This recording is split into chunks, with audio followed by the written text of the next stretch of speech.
Hello, my name is Trevor Fall, and welcome to day one of the IELTS Speaking Challenge. So I want to chat just briefly about the strategy with part one of the IELTS Speaking exam, and then we'll look at some sample questions.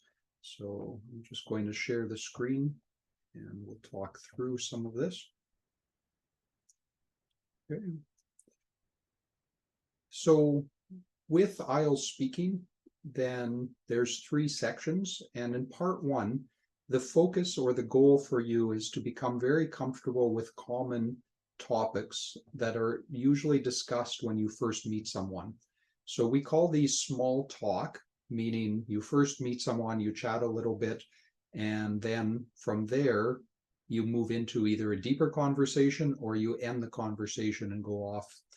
So typically in the store, if you're walking down the street and you see somebody you meet, you're at a sports event or you're at a school event, or you're at a wedding or a party and you see somebody that you haven't seen for a while, these would be the common topics that you would look and talk about. Often I find the biggest challenge here is either people are speaking too quickly in a short amount of time, or they're answering a question in a very long explanation. And ideally with this, you want to be answering your questions between 1 and 3 sentences. So talking about family, about work, about education. So for example, if someone asked me, do you have any brothers or sisters? Yes, I have one brother who's older. I have one brother who's younger.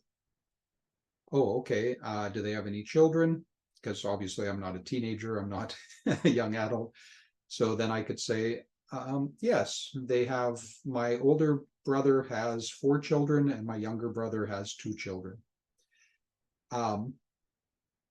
In that format, it's fine, but there's still a little bit of back and forth. I'm just giving one sentence. However, if someone asked me, do you have any brothers or sisters? Then I could say, yes, I have 2 brothers. One is older, he has 4 children, and one brother is younger, he has 2 children. Then I pause. So if the person wants to continue in the same topic, then they can ask me a follow-up question.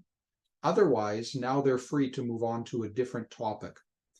And so you don't want to be too short, but you don't want to say, oh yeah, I have one brother who's older, he's married, has 4 children, he's traveled all around the world, he's been a salesman and doing different companies, and then his children are now growing up and they've been working. You can see with that, I'm just talking on and on and on. And so I want to have that balance between not too short, but not too long either.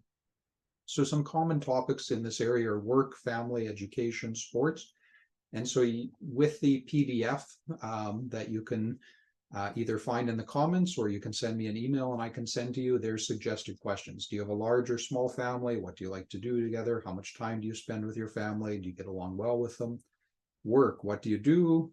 Okay, and often I see this actually, this question is usually phrased, do you work or do you go to school? And school not just being kindergarten to grade 12, but like education, like for some people they're studying at university or they're taking their master's degree. But there's some common questions for work and then some common questions for education, some about when you were a child and then some about the education system in your country. So that's a quick but thorough introduction to strategies and what the examiner is looking for IELTS Speaking Part 1. So now it's your turn. Take some of the questions that are in this section and then practice answering yourself in 1 to 3 sentences. And just think through and become comfortable with these types of questions. Okay, look forward to seeing you on day 2 when we're going to talk about part 2 of the IELTS speaking exam.